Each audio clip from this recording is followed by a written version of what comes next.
In the quaint, seemingly peaceful town of Sunvale, Pastor Daniel had gained a reputation far beyond his sermons. He was a man of great ambition, unmatched wealth, and a larger-than-life presence in the community. His vision had always been clear: to build a grand, awe-inspiring church that would stand as a beacon of God's glory. Thanks to the generous contributions of his affluent congregation, that dream had been realized beyond anyone's expectations. The church, a towering marvel of architecture, gleamed in the sunlight with its towering spires, intricate stained glass windows, and polished marble floors. Every corner of the sanctuary exuded opulence, from the gold-trimmed pews to the diamond-studded cross that Pastor Daniel proudly held high during every service. It was a place where the powerful could gather, their wealth reflected in every inch of the grand building, and where the air seemed to hum with the echoes of prosperity. On Sundays, the pews were packed with members of the elite, all eager to hear the mighty words of Pastor Daniel. He would stand atop a gilded pulpit, his voice booming with authority and passion as he proclaimed the sanctity of the church, its place as the true home of the Lord. But there was always a chilling undertone in his words, an unmistakable reminder of the hierarchy that ruled over his congregation.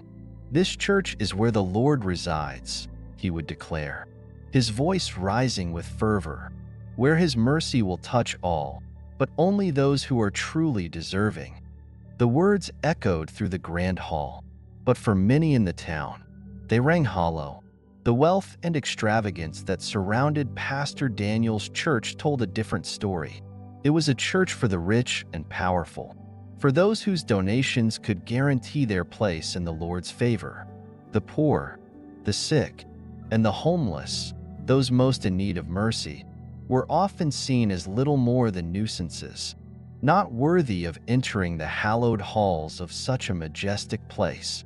Mary, a single mother struggling to keep her sick child alive, had once ventured to the church with hope in her heart. Her son, no older than 6, was feverish and delirious, and all she needed was a moment of kindness, a prayer for her child, or even just some help with medicine.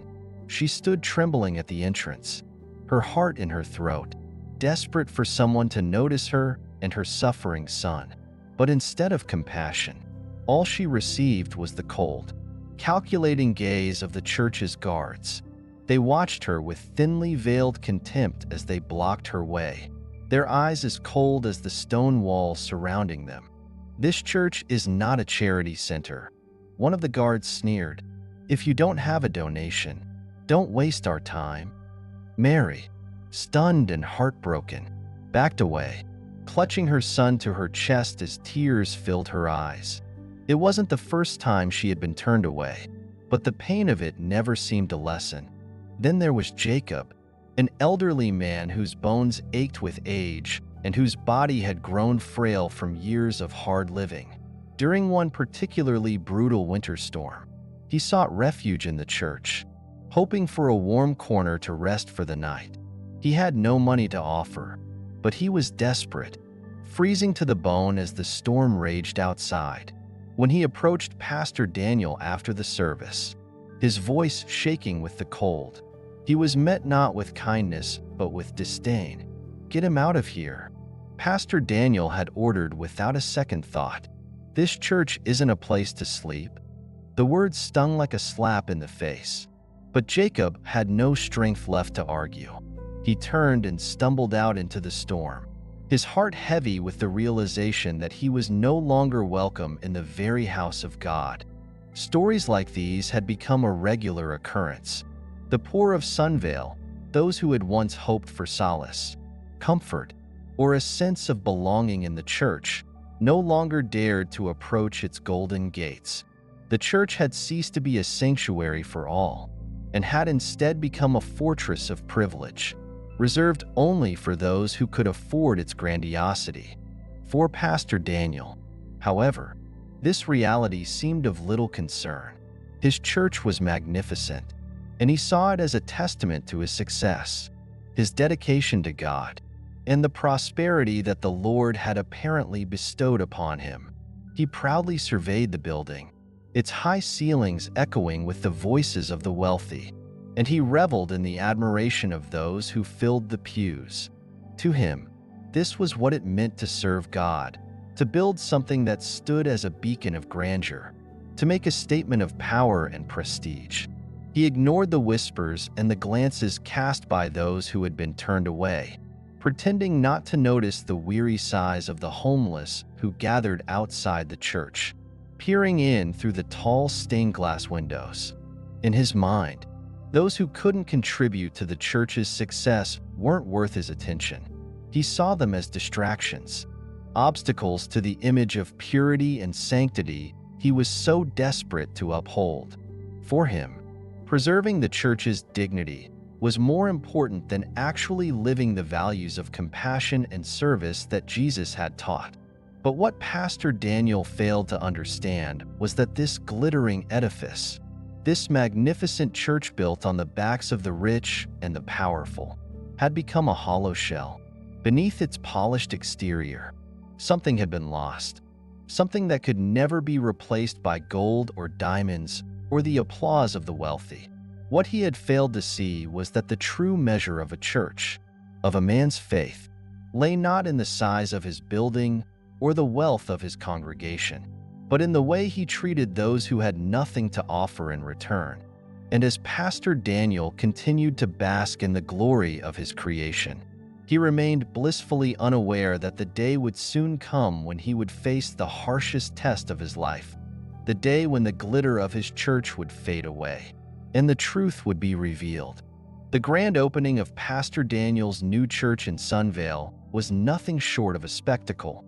The town, once small and humble, now seemed to shimmer under the weight of the church's towering presence.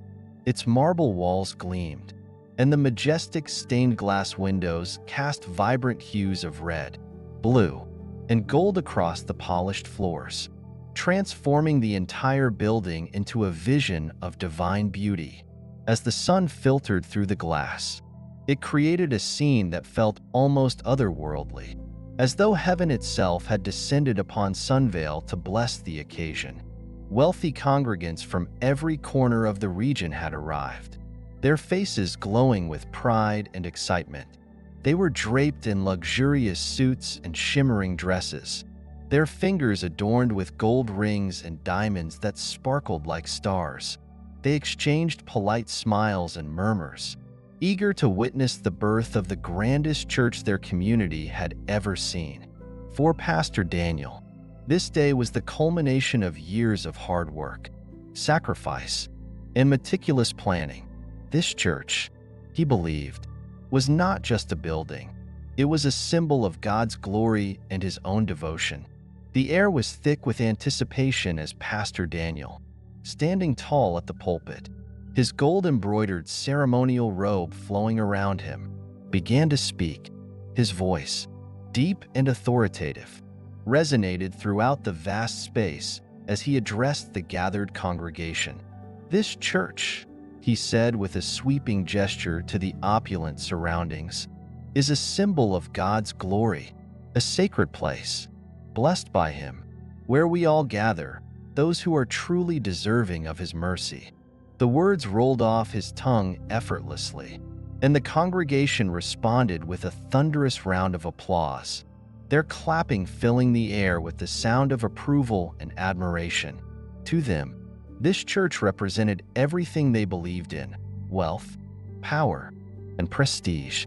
It was the perfect reflection of their status, a place where they could come together and bask in the glow of their own righteousness.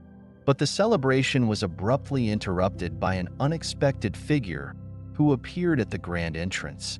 The doors, heavy and ornate, swung open slowly as a frail, hunched figure stepped into the threshold. A wave of silence swept over the crowd as the homeless man made his way up the steps, his worn shoes dragging on the marble floor. His clothes were tattered, barely hanging on to his thin frame. His face, gaunt and weathered, was lined with years of hardship, and his hair was matted with dirt and grime. It was clear that he had been living on the streets for far too long. As he slowly shuffled toward the altar, his eyes scanned the crowd, seeking anyone who might offer a kind word or a hand of help. His lips were cracked, and his voice was weak, barely above a whisper. He stammered out a plea, his words trembling with exhaustion. "Please, sir, I'm so hungry. Just a bit of food, or some water." The words hung in the air, and for a moment, the entire congregation stood frozen in place. Their faces, once filled with excitement and joy, now betrayed confusion and discomfort. A collective unease seemed to ripple through the room as the reality of the situation hit them. The man was clearly in need, vulnerable, broken, and desperate, and yet his presence was out of place in the majestic hall. Pastor Daniel's face darkened almost instantly, his brow furrowed, and he stepped forward, his hands clasped tightly in front of him. There was a flicker of something, maybe annoyance, maybe embarrassment in his eyes, but he quickly regained his composure. His cold, commanding voice sliced through the silence as he addressed the man with an air of authority. "This church is not a charity." Pastor Daniel's words were sharp, almost biting. "If you're looking for food, go to the shelter. This is not the place for you." The crowd shifted uncomfortably in their seats, some glancing around, others avoiding eye contact. The homeless man, however, remained unmoved. His eyes, though tired and worn, were full of quiet determination as he gazed at the pastor. There was a brief pause, and then, with a voice laced with sorrow and sincerity, he spoke again. "But didn't the Lord teach us that whoever helps the least of his people is helping him?" The words were simple, but they hit with the weight of truth. A ripple of discomfort spread through the congregation, as though the man's words had struck a nerve. Pastor Daniel's face flushed a deep shade of red, his jaw tightening with visible anger. He was not accustomed to being challenged, especially not in front of his congregation, in the presence of the wealth and power that had gathered to praise him. "Don't lecture me about the Bible," Pastor Daniel snapped, his voice rising in frustration. "You have no right to stand here and judge me. Leave immediately, or I'll call security." The homeless man's face, which had been filled with quiet hope moments earlier, now grew somber. He took a step back, the sting of the pastor's words sinking deep into his chest. But he didn't retreat into fear or shame. Instead, he stood tall, his resolve unshaken, and turned slowly, making his way toward the door. Just before he stepped out into the cold, the homeless man stopped and looked over his shoulder. His voice, though soft, rang out with the clarity of prophecy, carrying across the church like a whisper in the wind. "The Lord will test each person in ways they do not expect. I hope you'll realize it before it's too late." The words seemed to hang in the air long after he had gone, like a haunting echo that refused to fade. The crowd stirred, some murmuring among themselves, others too stunned to speak, but no one dared to challenge the pastor. Slowly, the service resumed as though nothing had happened, the celebration continuing as planned. Yet, despite the church's lavish decor, despite the applause and the smiles, something had shifted. The homeless man's words had taken root, lodged deep in the hearts of some, a reminder of the test that awaited everyone, even those who believed they were above it all. Outside, the wind howled, but within the walls of the grand church, there was a lingering sense of discomfort, a quiet unease that could not be shaken. The question now loomed: would Pastor Daniel understand the meaning of the man's words before it was too late? After being dismissed so harshly by Pastor Daniel, the homeless man didn't rush to leave. He didn't even seem particularly bothered by the pastor's words. Instead, he took his time, walking slowly to a nearby public bench, settling down with a weary sigh. and gazing into the distance as if lost in his own thoughts. The sun was beginning to dip lower in the sky, casting long shadows over the small town of Sunvale. The streets, bustling earlier with the excitement of the church's opening, were now quiet, save for a few stray souls wandering about. As he sat there, taking in the chilly evening air, a few other homeless individuals who often gathered in this area took notice of him. They weren't particularly surprised to see someone sitting on the bench, but they were curious about the man who had just been kicked out of the church. The group had witnessed many others being turned away from the so-called house of God. But there was something about this man, his calm demeanor, his piercing eyes, that made them feel as though he might be different. A middle-aged man, his graying hair speckled with streaks of white and his thick beard tangled and unkempt, was the first to speak. He had clearly lived on the streets for many years, his rough exterior betraying the wear and tear of a life spent in the elements. His voice was raspy, but it carried an edge of curiosity as he addressed the man sitting on the bench. "You're new around here, aren't you?" the man asked, nodding in the direction of the church steps. "I saw you get kicked out just now. That's not a place for someone like you." The homeless man, still in disguise, nodded slightly, his eyes distant but sharp. He didn't seem to be in a hurry to answer, and when he did speak, his voice was low and thoughtful, almost as if he was speaking to himself. "Is this how they always treat people? I thought the church was supposed to be a place for everyone, especially those in need," he said, his words soft but tinged with sadness. The middle-aged man let out a bitter laugh, shaking his head as if the question were absurd. He glanced over at the church, then back at the stranger with a knowing look in his eyes. "The church," he scoffed, his voice thick with cynicism. "They don't care about people like us. They built that place for the rich, to show off their wealth and get more of it. They think they're doing God's work, but they're really just building a place to worship money.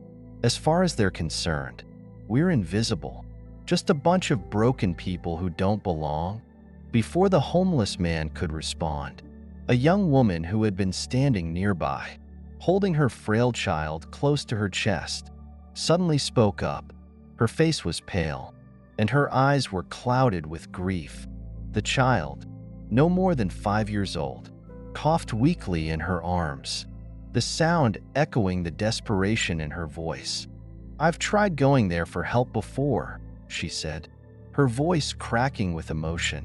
"My son, he was burning with fever. All I wanted was for the pastor to pray for him, to give him something to ease his pain. But instead, he told me I had to make a donation first. I told him I didn't have any money. I told him I was poor. And then they kicked me out, left me standing there, with my son crying in my arms. No help, no compassion." The middle-aged man's expression darkened as he listened, his eyes filling with a mixture of anger and helplessness. He leaned back against the bench, his shoulders slumped as if the weight of the world had pressed down on him once again. "I've heard that same story so many times," he muttered bitterly. "They don't want us there. We're not welcome in their house of worship, not unless we've got money to line their pockets. God's love, they say, but it's a love that only extends as far as your bank account. Where does that leave people like us?" An elderly man, sitting nearby on a tattered blanket with nothing more than a thin coat to shield him from the cold, nodded in agreement. His voice, though weak with age, carried a quiet wisdom that resonated with the others around him. "I once tried to go to them," he said, his hands trembling as he spoke. "It was a freezing winter night. I asked for a place to stay, just a corner to rest for a few hours. But they told me I didn't belong to their community, that I wasn't one of them. If God is only for the rich, then where do we poor ones go to find hope? Where do we go to feel like we matter?"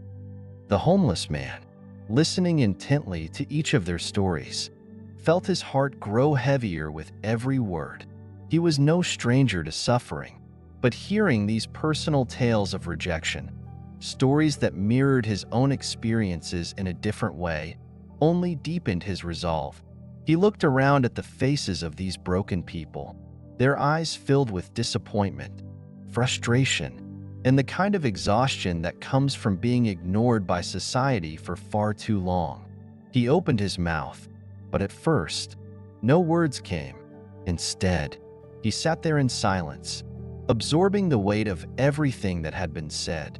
Finally, after a long pause, he muttered softly, almost to himself, as if he were speaking directly to the heavens. "The ones who need God the most are turned away at his doorstep. This is unacceptable." His words, though quiet, had a sharpness to them that hung in the air for a moment. The group, who had been silently nodding in agreement, turned their eyes toward him, sensing the intensity of his emotions. One woman, who had been watching him intently, stepped forward. Her curiosity piqued. "Who are you?" she asked, her voice soft but filled with suspicion. "Why do you care about us so much? What makes you different?" The homeless man, Trump in disguise, smiled gently, his eyes filled with an emotion that was difficult to place. He didn't answer the question directly, but instead, his expression softened, and he placed a hand on the woman's shoulder, his touch kind but firm. "Don't worry," he said, his voice low but filled with a quiet certainty. "Things will change. Believe that justice will come. Just wait and see." His words, though cryptic, were delivered with such strength and conviction that they seemed to carry a weight beyond their meaning. There was something in his voice, something in the way he spoke, that gave the group a fleeting sense of hope, a hope they had long abandoned, buried beneath the harsh realities of their lives. As he stood up to leave, the homeless individuals around the bench watched him carefully, their faces a mix of confusion and curiosity. Who was this man? What did he know that they didn't? And most importantly, was he telling the truth? As he walked away, disappearing into the fading light of the day, the words he had left behind lingered in the air.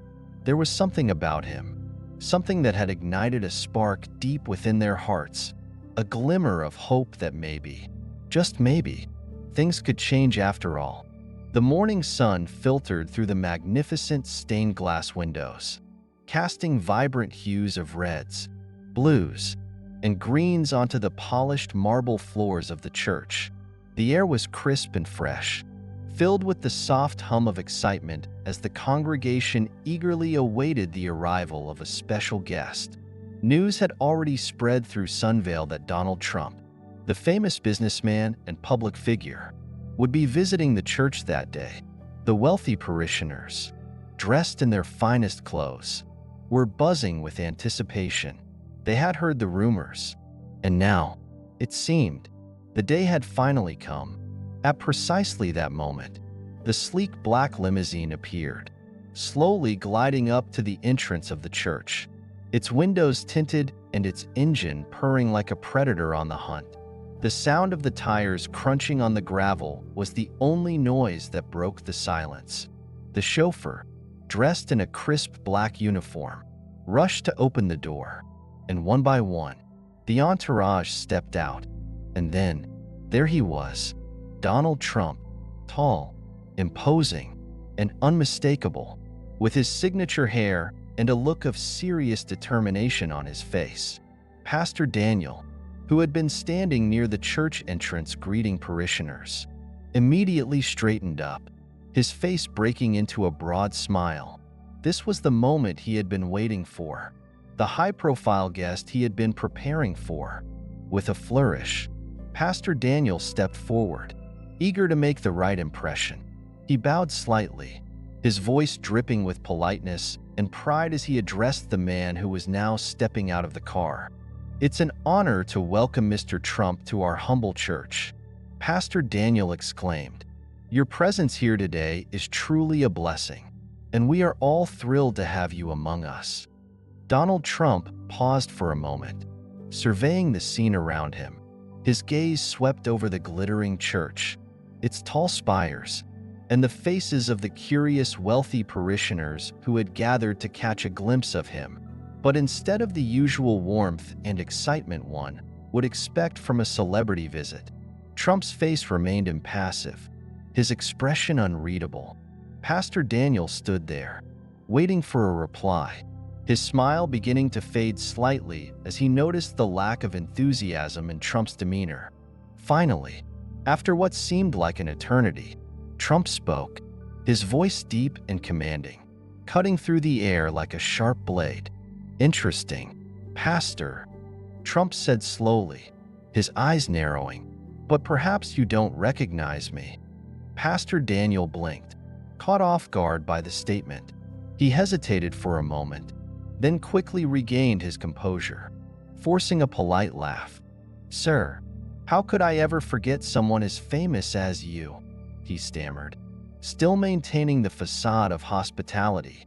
Trump didn't smile. Instead, his gaze grew colder, and he took a step closer to Pastor Daniel, his presence radiating an intensity that sent a chill through the air. "Yesterday," Trump continued, his voice now laced with cold authority, "I visited your church, but not in this form." Pastor Daniel froze, his mind racing to process the implications of Trump's words. He could feel his pulse quickening, the color draining from his face as the reality of what was happening began to set in. Trump watched the pastor carefully, enjoying the discomfort that had begun to settle in the air. After a long silence, he spoke again, his voice even more chilling than before. "I was the homeless man you kicked out yesterday," he said, his words slow and deliberate. "The one you looked down on and rejected just because I asked for a little food and water. After that, I went to sit with the very people your church has cast aside. They told me everything. Pastor, they told me about how you treat the poor and the helpless." The words hit Pastor Daniel like a physical blow. His eyes widened, and his mouth opened slightly, but no words came out. His mind struggled to form a coherent response, but there was nothing he could say to deny the truth of what Trump had just revealed.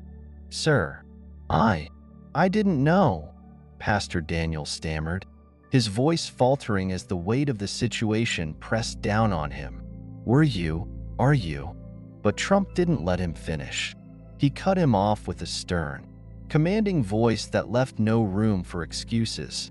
"Don't make excuses, Pastor," he said firmly. "A pastor doesn't need to know who stands before him. Your duty is to help, not to judge. You've built this church into a monument to wealth, a place to flaunt your riches and power. But if you cannot open your arms to those who need it most, if you cannot show compassion to the least of these, you are not serving God. You are serving yourself." The air around them seemed to thicken, as if the entire congregation was holding its breath, waiting for what would happen next. The silence was deafening, broken only by the murmurs of the crowd that had gathered around them. They exchanged looks of shock and disbelief, unable to comprehend what they were hearing. The tension in the atmosphere was palpable. Trump's eyes remained locked on Pastor Daniel's, his gaze unwavering and full of judgment. The pastor, unable to maintain his previous confident posture, seemed to shrink under the weight of Trump's words. He stood there, speechless, his mouth moving slightly but no sound coming out. "This church was meant to be a place of refuge," Trump continued, his voice rising slightly, as if delivering a sermon of his own. "A place where the poor, the sick, and the downtrodden could find solace. Instead, it has become a sanctuary for the wealthy, a place where only those who can afford to give are welcome. You've turned this house of God into a business that profits off the backs of the vulnerable. And that, Pastor, is something I cannot stand for." The crowd shifted uncomfortably, their eyes darting between Trump and the pastor. Some looked ashamed, while others seemed uncertain. But one thing was clear: Trump's words had struck a chord. They had shaken the foundations of everything Pastor Daniel had built. Trump took a final step forward, standing face to face with the pastor, his expression hard as stone. "Remember this, Pastor," Trump said quietly, his voice thick with conviction. "God doesn't look at your wealth. He doesn't care about your shiny church or your fancy robes. He looks at how you treat the least of his people.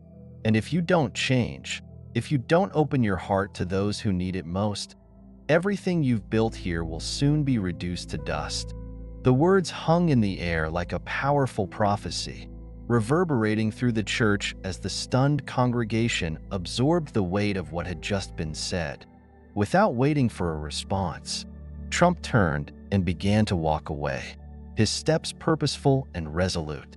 The crowd parted as he moved past them, and for the first time in a long while, the church seemed eerily quiet. Even Pastor Daniel, who had always been so sure of himself, stood frozen in place, his mind struggling to process the devastating truth that had just been revealed. As Trump's figure disappeared into the distance, his words echoed like a warning bell, reverberating through the hearts of everyone present. The pastor, and perhaps the entire congregation, would never be the same again. Donald Trump's decision to withdraw all his donations as a bold statement sent shockwaves throughout the town of Sunvale. Within just a few days, the story of the wealthy pastor who refused to help a homeless man, not knowing it was Trump in disguise, became the center of media attention. From newspaper articles to lively street conversations, everyone kept asking, does this church truly serve God? Or is it only serving Pastor Daniel's fame and wealth? The public pressure began to weigh heavily on Pastor Daniel. The congregation, once in awe of him, now openly asked uncomfortable questions. One person spoke out loudly during the Sunday service. "Pastor, if the church is God's house, why are the people who need help the most not welcomed?" These questions cut deep into the pastor's conscience. However, what truly woke him up wasn't the criticism, but the stories from poor families. One woman, who had been turned away for not being able to afford the offering, tearfully recounted, "I begged for a prayer for my dying son, but all I got was a cold shake of the head." For the first time in years, Pastor Daniel felt a deep sense of shame and pain in his heart. He realized that the church he had built with grandeur lacked the soul of charity, the very thing that Jesus had taught. In a late-night prayer, he knelt before the cross in the darkness, his voice trembling. "Lord, I have sinned. I have turned your church into a symbol of ego, not of your love. Please forgive me and show me the way." From that day forward, Pastor Daniel began to change. He sold the expensive decorations in the church and used the money to build a charity kitchen right on the church grounds. He opened the church doors wide to welcome everyone, regardless of their wealth or status. He even personally went into the kitchen, handing out food and conversing with the homeless he had once rejected. Not only that, but Pastor Daniel also established community support programs, including free classes, shelters for the homeless, and a healthcare fund for poor families. He no longer spoke of the glory of God through lavish walls, but through specific, practical actions. As he saw the smiles of those he helped, Pastor Daniel understood that, at last, he had found the right path, the path that God had always wanted him to follow. 1 year later, Donald Trump returned to the town of Sunvale, this time not in disguise, but as his true self. He stepped out of the limousine and slowly walked toward the church. But the scene before him left him astonished. Gone were the flashy lights and gilded walls. The church now appeared simple, yet full of life. Under the porch, Pastor Daniel was busy handing out trays of hot meals to the long line of homeless people. He no longer wore extravagant robes, but instead wore a simple shirt, his face radiating kindness. Laughter and chatter filled the air as people received their meals. No longer the cold or distant atmosphere of the past. Trump stood there for a moment, watching the touching scene, He saw a group of poor children laughing joyfully as they were given small gifts, and saw Pastor Daniel bending down to listen to an elderly man recounting the hardships of his life. Unable to contain himself, Trump walked over to Pastor Daniel. Daniel looked up, his eyes briefly filled with surprise as he recognized the powerful man before him. But before Daniel could say a word, Trump extended his hand, offering a sincere smile. "You've done a great job. Now I believe this church is truly the house of God." Pastor Daniel grasped Trump's hand tightly, his voice warm but filled with remorse. "Thank you for giving me the chance to realize I was on the wrong path. God always tests us in unexpected ways, and I'm grateful for the awakening." Trump nodded, looking around the church with a satisfied gaze. He turned to leave, but before he walked away, he looked back and said, "Keep this up, Pastor. The world needs more places like this, places where no one is left behind." The church bell rang, blending with the warm laughter and conversation. Sunvale was no longer a place of fake grandeur, but a community filled with love and charity, where everyone was welcomed, regardless of wealth or status. The value of faith is not found in grand sermons or outward appearances, but in sincere acts of love. God does not judge us by what we have, but by how we treat those who need help the most. Remember, true charity is the light that guides our faith, turning every small act into a reflection of divine compassion.